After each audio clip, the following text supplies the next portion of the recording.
আজকে সকালের ভিডিওটা ছিল হেটার্সদের জবাব দেওয়ার জন্য, আর এখনের ভিডিওটা হেটার্সদের পুরো সেঁকে দেওয়ার জন্য। মানে বার্নার লাগবেই ভাই, সিরিয়াসলি বলছি বার্নার লাগবে, কারণ পেছনে পুরো আগুন লেগে যাবে আজকে, কোনো রকম কোনো নেই। তো আমি সকালে যখন ভিডিওটা করি এবং তারপর এরকম একটা খবর পাই, আমাকে কিছু অনেকে বলছে যে তুমি দাদা ফেক নিউজ কেন ছড়ালে, জিদ্দা তো পেয়েছি। এবার একটা কথা তুমি বলো, জিদ্দা যদি এত ভালো মানুষ হয়, জিদ্দা যদি হেটার্সদেরকে উত্তর দিতে না চায়, সে যদি এরকম একটা ঘটনা ঘটিও, এত বড় একটা কাণ্ড ঘটিও যদি সোশ্যাল মিডিয়াতে না জানায়, আমরা কী করে জানবো ভাই?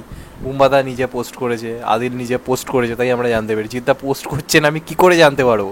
যে এত বড় খবর পেয়েও শান্ত থাকতে পারে, তার থেকে মানে ভালো মানুষ এই পৃথিবীতে খুব কম রয়েছে, যে নিজের সাফল্যকে এইভাবে ধীর রাখা, হেটারদেরকে জবাব দেয়, ব্যাপারগুলোকে যে এড়িয়ে যায়, তাকে কিছু মানে সিরিয়াসলি ভাই, তাকে জিদ্দার সামনে থেকেও মানুষটাকে দেখেছি, লোকটা জবাব দেবো এরকম মেন্টালিটির মানুষই নয়। আমি যেটা অ্যাচিভ করেছি সেটা আমি অ্যাচিভ করেছি, তো যে কারণে আমরা জানতেও পারিনি, কিন্তু যখন জানতে পেরেছি ভাই হেটার্সদেরকে জবাব দিতে হবে। কারণ আগের ভিডিওর কমেন্ট বক্সে কিছু হেটার্স খুব খুব খুব খুশি হয়েছিল, কিছু মানুষ খুব খুশি হয়েছিল, জিদ্দা পেলো না, জিদ্দা পেলো না, কি আনন্দ ভাই তাদের।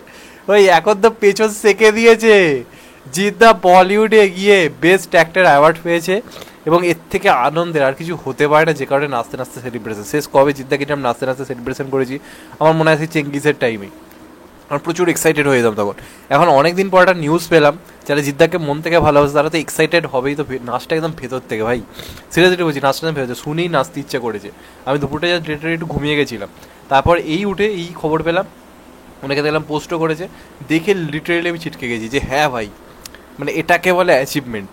যে জায়গাতে বাংলাতে তাকে সম্মান দেয় না, তার ভালো ভালো কাজগুলোকে গুরুত্ব দেয় না, চিরটাকাল হেও করে করে ভেবেছিল তাকে আটকে দেয়, তো সে পুরো সেই জায়গার সীমা ছাড়িয়ে গিয়ে একেবারে মুম্বাইয়ে গেল, এবং সেখানে গিয়ে তার প্রথম কাজে লিড অ্যাক্টর হিসেবে কাজ করলো। এবং অনেকে দেখছিলাম বলছিল যে বুম্বাদা অ্যাওয়ার্ড পাওয়ার পরে, বুম্বাদার যারা ফ্যান্স তারা অনেকে দেখছিলাম টক্সিসিটি ছড়াচ্ছিল যে অ্যাওয়ার্ড পাওয়ার মতো কাজ করলে অ্যাওয়ার্ড ঠিক পাবে, বুম্বাদা এমন একটা পাঠ করে যেটা আর কেউ করতে পারবে না, জিদ্দার পাঠটা সবাই করতে পারবে, তাই অ্যাওয়ার্ড পাইনি। ভাই তুই কোথায় ভাই, তুই কোথায় কোথায় তুই সিরিয়াসলি বলছি, এখন এখন কমেন্টটা কর, এবার কিছু বলতে আসিস না ভাই, মানে জিৎ ফ্যান্সরা সেঁকে রেখে দেবে একেবারে, সিরিয়াসলি বলছি।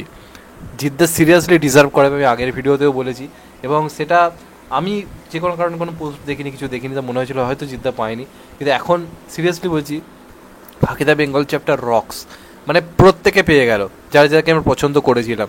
এখানে তোমাদেরকে বলে রাখি, ঋত্বিক ভৌমিকও কিন্তু পেয়েছে, এবং ঋত্বিক ভৌমিকের জন্যই পোস্ট আমরা জানতে পারলাম, জিদ্দা নিজে কোনো পোস্ট করেনি। ঋত্বিক ভৌমিক কিন্তু ইনস্টাতে আর যারা পোস্ট করেছে, এখানে সে জানিয়ে দিয়েছে যে ফাঁকিদা বেঙ্গল চ্যাপ্টারে কারা কারা কী কী পেয়েছে।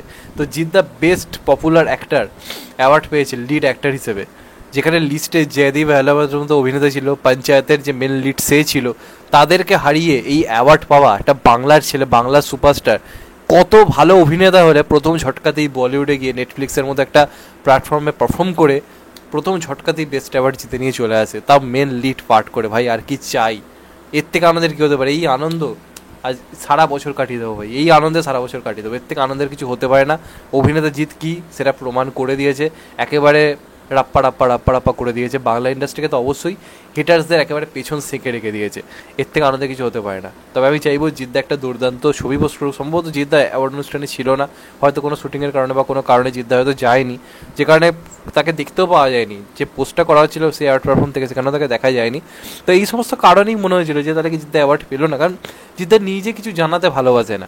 এটা জিদ্দার তুমি দোষও বলতে পারো, কিন্তু আমি এটাকে গুণ হিসেবেই ধরবো। হয়তো হ্যাঁ, আমরা অনেক সময় অনেক আপডেট পাই না দাদা মারফত, সত্যি কথাই, কিন্তু লোকটা এর থেকে প্রমাণিত যে নিজের জানান দেওয়াটা সে পছন্দ করে না, মানুষ জানুক, মানুষ কথা বলুক। এই জিনিসটা কিন্তু জিদ্দা বারবার করে এসেছে, যে কারণে সবার পোস্ট এলো, জিদ্দা কিন্তু একটা স্টোরি পর্যন্ত দেয়নি, সেই জন্যই আমরা জানতে পারিনি। কিন্তু যখন জানতে পারলাম, ভাই সেলিব্রেশন তো বানতে হয়। সিরিয়াসলি বলছি, বলিউড কাঁপানো এটাকেই বলে, মানে যাও মেন লিড পাঠ করো, অ্যাওয়ার্ড জিতে নাও। এর থেকে প্রমাণিত যে বুম্বাদা জিদ্দা কেউ কারোর থেকে এগিয়ে গেছে, পিছিয়ে গেছে, ব্যাপারটা এরকম নয়। এবং এটা তো সিরিয়াসলি হিটার্সদের সেঁকে রেখে দেওয়ার মতো, মানে এইভাবে কাদের ফাটে ভাই? সকালবেলা টক্সিসিটি সরিয়ে সন্ধ্যেবেলা পুরো পিছনে বাঁশ। যাই হোক, তোমাদের এটা নিয়ে কি মতামত কমেন্ট করে জানাতে ভুলো না। চ্যানেলটা নতুন হলে চ্যানেলটা সাবস্ক্রাইব করে দিও, অ্যান্ড কেটে দেবে লাইকন। ভালো থেকো সবাই, টেক কেয়ার, নমস্কার, আবার দেখা হবে। এখন তো বাই, সবাই ভালো থেকো, সুস্থ থেকো, নমস্কার, টেক কেয়ার, আবার দেখা হবে। ভালো থেকো সবাই, টেক কেয়ার, নমস্কার।